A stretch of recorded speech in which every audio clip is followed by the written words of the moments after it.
మీలో ఎంతమంది వీటితో కర్రీ ప్రిపేర్ చేసుకొని తిన్నారు? వీటిని కందులు అంటారు. వీటితో కర్రీ ప్రిపేర్ చేసుకుంటే చాలా బాగుంటుంది.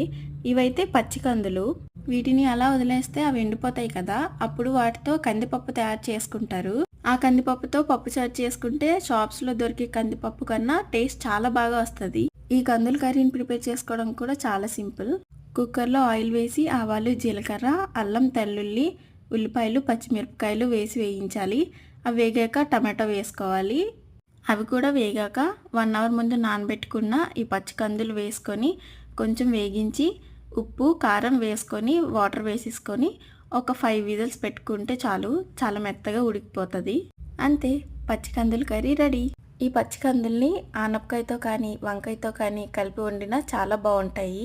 ఇవి డిసెంబర్ మంత్లో పండుతాయి. వీటిని తొక్క తీయకుండా ఉడకబెట్టుకొని తిన్నా కూడా సూపర్గా ఉంటాయి. మీలో ఎంతమంది ఈ పచ్చి కందుల్ని ఉడకబెట్టుకొని లేదా ఇలా కర్రీలా ప్రిపేర్ చేసుకొని తిన్నారో మాకు చెప్పేయండి. అంతే.